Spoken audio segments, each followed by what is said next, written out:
Industry Talks by ARC Advisory Group.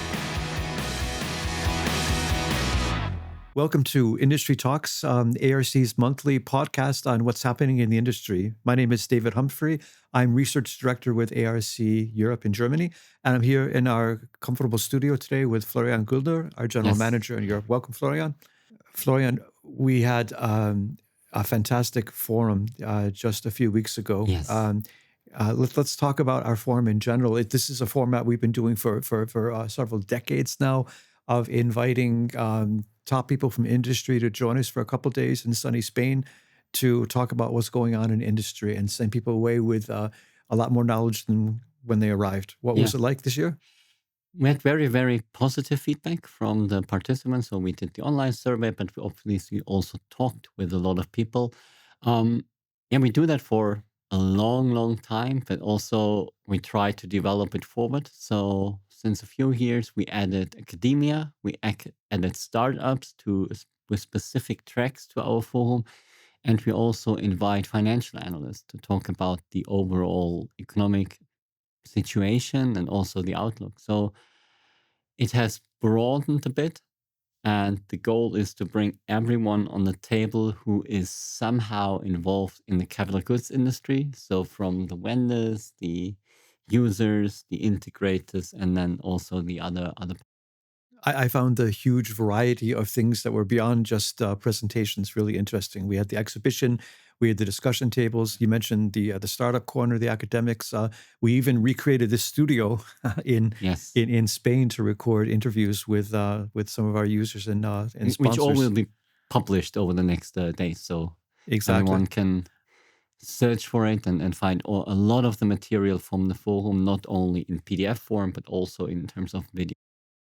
Every year we search for a lead theme that encompasses everything that is going on in industry today. And this year it was resilience, and I was really happy to see this because resilience is something that I know from networking. Where networks were built to be resilient, but that was just the technology, and that seems to have expanded to every area of manufacturing because the situation today around the world requires not just protection from your operations being damaged, but also the ability to recover and get back online as quickly as possible. Can you tell me about the topic this year of resilience at the forum?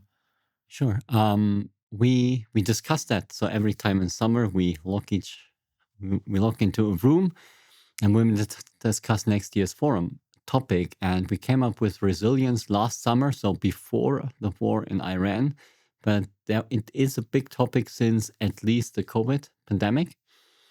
And so resilience is really how to protect a company or a value chain or even a single site or maybe even a controller against shocks you cannot predict.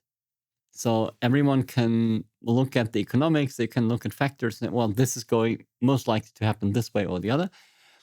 But we're talking about these unpredictable black swan events. And there are a few likely coming up over the next months and years. Cyber attacks, the continuous blockage of the Strait of Hormuz, any escalation in the South China Sea, more trade frictions. So these are potential black swan events that may or may not happen. And as the nature of the beast, it's most likely one event will happen that I have not mentioned because that's the whole definition of it.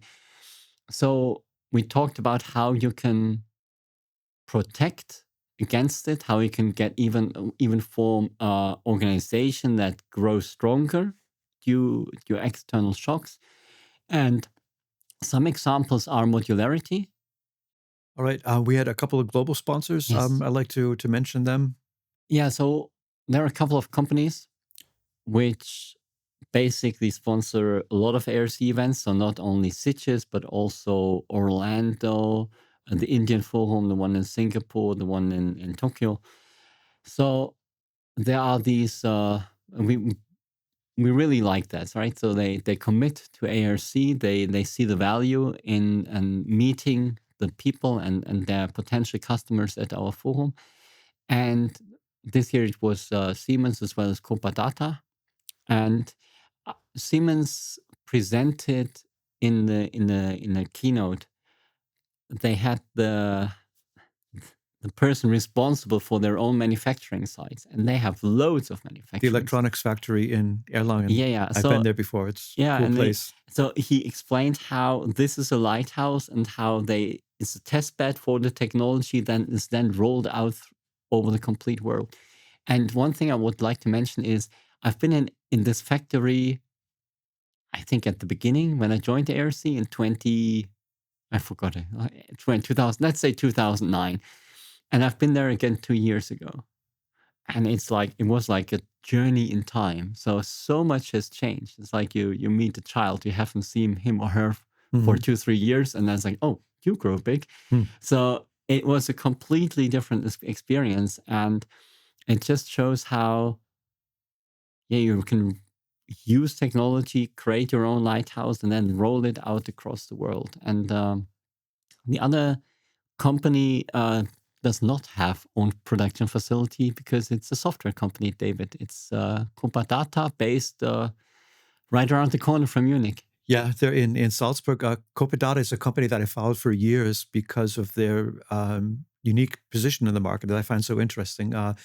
Industry software started really getting going 30 years ago, but all of the really innovative companies that were around at the time were quickly bought up by the automation suppliers, which turned themselves into software houses. But Data has remained an independent house, starting with visualization and moving into production management software.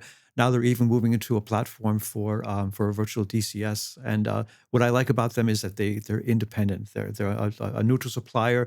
They work with everybody's hardware. And I've seen a lot of their main software, Xenon, actually, I don't know if you could say it's brand label, but it's used by big equipment builders as their visualization software branded under a different name. All right, cool. So these were obviously things discussed in our big plenary sessions at the forum, but then we also have those breakouts. And sorry for all podcast listeners, we cannot talk about each session because it would be too much. So we have chosen right now to discuss about Edge Cloud because it's your session, machinery because it's your session. You also want to talk about communication, and then we would talk about digital twin and AI because those are the hottest topics probably in the market right now. So David, let's start with Edge Cloud. You are the master of this topic for 2, 3, 4 years now? No, much longer than that. Edge Cloud, at times we've called it something different, future automation architectures. But with my background, I like to focus my efforts at ARC on looking into the future. So the future is now the present because of one end user that has invented the future for all of us. That's Audi. And we're really happy to have from Audi, Thomas Kampe, who is a member of the Edge Cloud for Production EC4P team, to come and tell us what Edge Cloud is doing at Audi. That they've gone beyond the testing stages. They've gone beyond the virtualization of the shop floor to the virtualization of the real-time control systems, the PLC, in other words, including safety. Yeah. Including safety. And just to picture this, the most brilliant thing about Edge Cloud is where everything's located. So it's on a server, but the server's not on the shop floor. It's 8 kilometers down the road in a data center. And I think this is the right point in time to tell everyone, go and see your webcasts that you have published and read the papers. Yeah, I've done a lot of coverage of this because I like writing about it so much. I've written a white paper that came out in January, but maybe that tells what Edge Cloud for Production was initially. Even more interesting are the 4 shorter reports called Arc Views that I've published in the past couple of months that zero in on very specific aspects of what this means for the company. It talks about the culture of working with employees that are used to physical PLCs and converting them to a software mindset. I talk about daily operations working with software, and I talk about rollouts for the future. What Audi is planning to go beyond Audi and to roll out this technology in all of the different brands of the VW group. All right, so we'll link all of these reports in the show notes. And you also had another session that you did together with Paolo. Yeah. And that was on machinery. Exactly. We put together an agenda specifically for machine builders. Paolo Scarabelli is our new analyst at ARC. He comes from Tetra Pak. He's a machine builder himself, and he brings well over 30 years experience, and I'm really glad to have him on board. We put together a cool agenda talking about architectures, talking about compliance with EU directives. We talked about security. Our own colleague Thomas Mensa contributed a lot to that as well. That was a great session. Now we had some additional sessions. I was in the parallel session, so maybe you can tell us something about what happened in the digital twin session. Well, the digital twin is really, it focuses around our working group, the ODE, Open Digital Ecosystem, and they really promote this open interoperable twin because they are locked in these silos of data. So our working group, including companies such as Exxon, but also BASF, and so they promote this. They really show use cases, and one of the big topics there are two topics I want to quickly mention is the human in the loop, because in the past it was very focused around technology and how to make it interoperable on the technical level. But now, I mean, in the end, it's very important to the users that the human stays responsible in the end. So whatever technology, whatever AI can do, in the end, it's one person who is responsible for it. So human-centric design, keep the human in the loop was a very big topic. And obviously, we also in our plenary discussion, we had the big discussion about IT and OT and these different viewpoints on what means openness, what do you need to do, how to bring these two worlds together. So those were big discussion points. And I, as you know, I also very closely follow the topic of AI since many years now. And I mean, we had Ullmann, we had Shell, we had Linde, Siemens, and some others really discussing there. And I think it is really fascinating to see that this technology now evolves to be more robust. And this whole robustness triggers so much more. This whole robustness triggers scalability. Scalability triggers adoption and ease of use, and then again, trust. And the more so we are right now, I think, really at the tipping point of the complete AI discussion.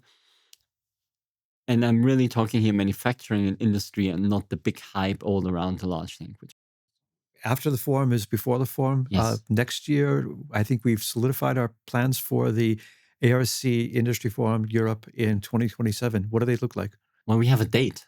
We have a date. That's what we don't have a title yet. That's what we need to do. Then next and discuss next. But our date will be May the 3rd, 2027. So pencil that in already. We'll stay at the Melia in Sitges, which is south of Barcelona, very close. So everyone was happy with the location. So not much more to say than pencil it in, mark it in your calendar, and well, see you hopefully before that. I thought it was great. I thought despite the difficulties in the industry and the general situation of geopolitics, the mood was really great this year. There's a lot going on. We're always saying, like, the last 2 years, there was always a big interruption. Thanks to certain presidents, thanks to a lot of things going on in the world. But we were able to keep the level of attendance. So we were always at this same level of attendance. And this is, I'm very happy. So just crossing my fingers, no more wars, no more big interruption. We now know how to be resilient. Everyone listens, so we can go forward and grow the event as well. All right. Thanks, Florian. What do you say we put on a pot of coffee and switch gears to our deep dive? Let's invite our colleagues Alexey and Luciano to take a second deep dive into the digital twin.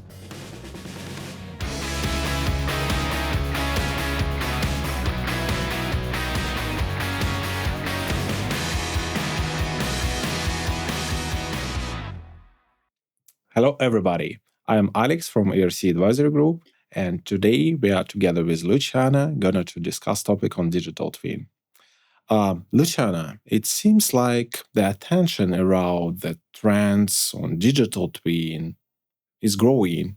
What's going on in the market? Yeah, indeed. Well, we're having a lot of people reaching out to us because they hear what we are promoting through our working group and asking questions about this. What are you guys doing? How can I contribute? Many solution providers and also owner operators. We actually changed the name. So originally we were the Open Digital Twin Working Group, and right now is the Open Digital Ecosystem Working Group. Okay. You basically changed the name, but why you did it? What the difference between Yeah. ecosystem and like open digital?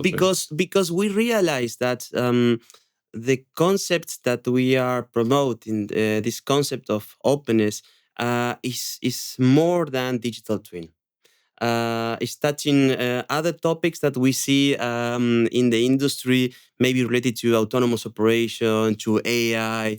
So we wanted to have a title there that is also involving other topics that we also see in the industry. It seems very interesting to me. I know that's many groups, many companies, they're talking about the ecosystem. Yeah. And actually, what your guys are doing there with the ecosystem, what kind of aims you're going to achieve? Yeah, well, I can tell you what we have been doing in the last months. We publish a set of principles that we define together with the owner operators of the group, and these principles should help solution providers to offer solutions that are designed to be open and interoperable. We are also promoting, sharing the word of what we are doing. Peter in US, he did a webinar. We got around 300 registrations there. So it had a big impact. I think there was a workshop in Orlando in our forum, and they were around 100, 120 people joining only that workshop.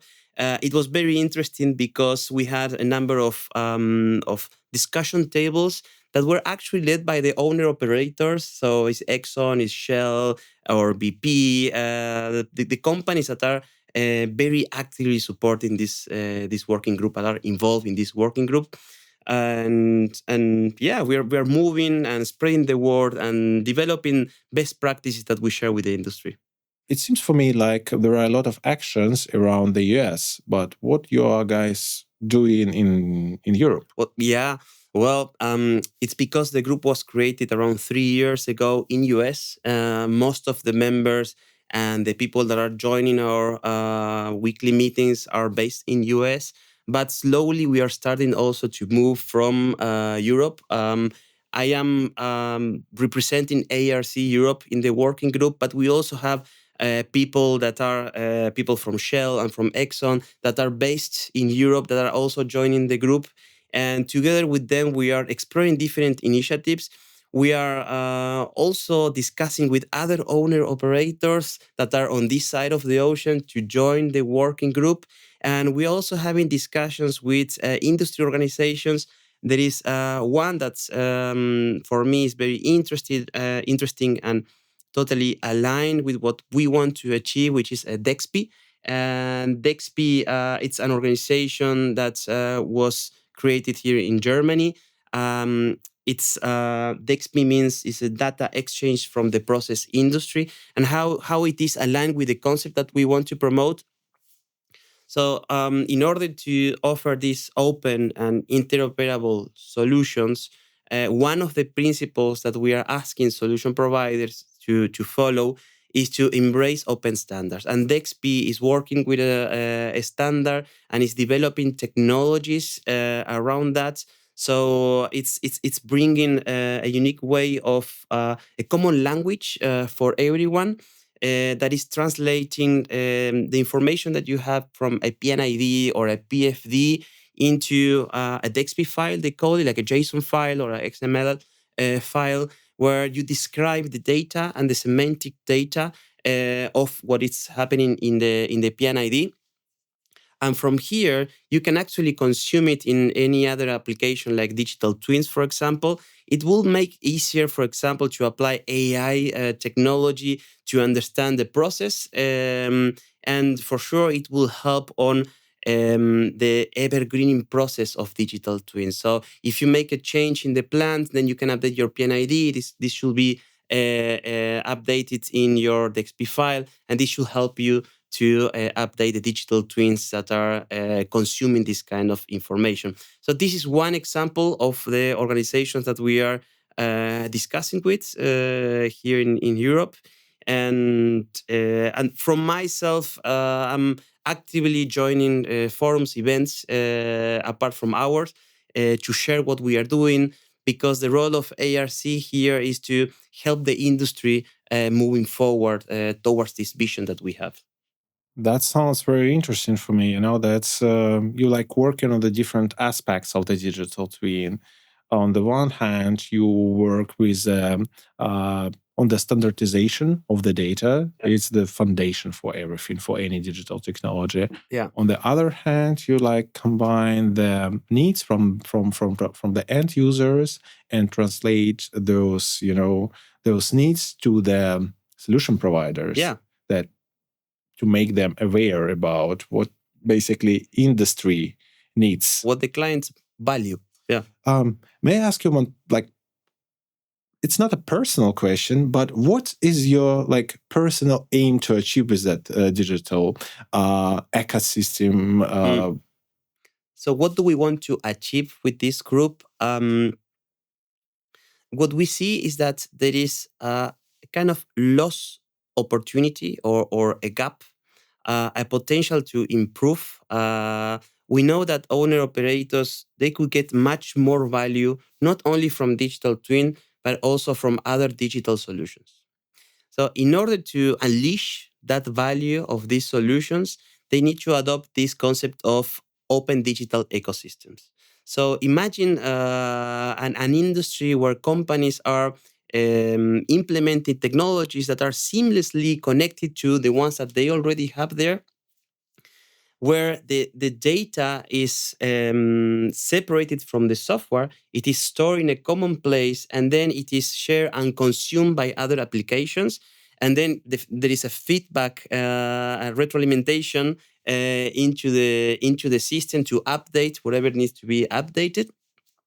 So from our group, we want to promote this vision, and we are supported by these owner operators that they also want to push towards this direction. So I will say that our objective is to help the industry to unleash the value of the digital twins and other solutions by embracing this concept of open digital ecosystems.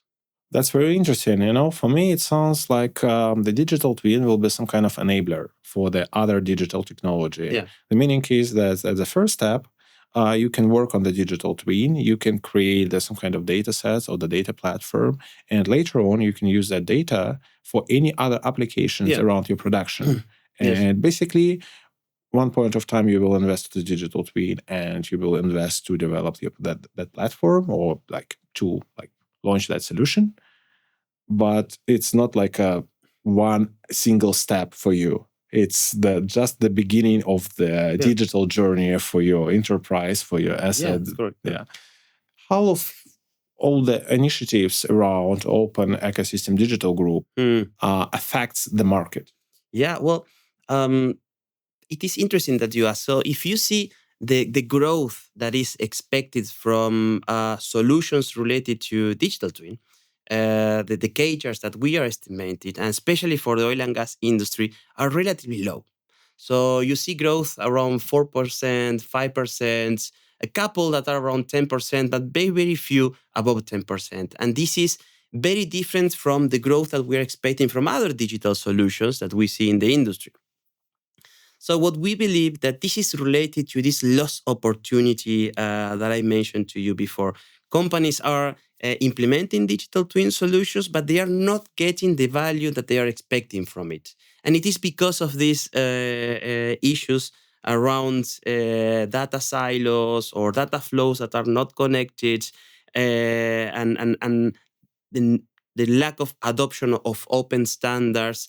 This is affecting the value that they get from digital twin because they are not able to scale up the solutions and to easy maintain it. So if companies, solution providers adopt this new approach, or not new, but this approach that we want to promote, from ARC, we see that there are more opportunities than risks that are created. And I can understand that many solution providers will be reluctant to adopt this way of working because it could make them, and actually it will make them more exchangeable. Yeah. And this could be a risk for them. But this is what owner operators are looking for. Solutions that are easy to interconnect, that are open, that are interoperable. And I think that this is creating more opportunities to the solution providers as well. Because when the owner operators, they see two solutions with the same price, but one shows that is based on open standards, that is open, that is interoperable, sorry to repeat that much, they will go for this solution for sure. That sounds very interesting. Thank you, Luciano. Thank you for sharing the latest update on the open digital ecosystem. Thank you for that.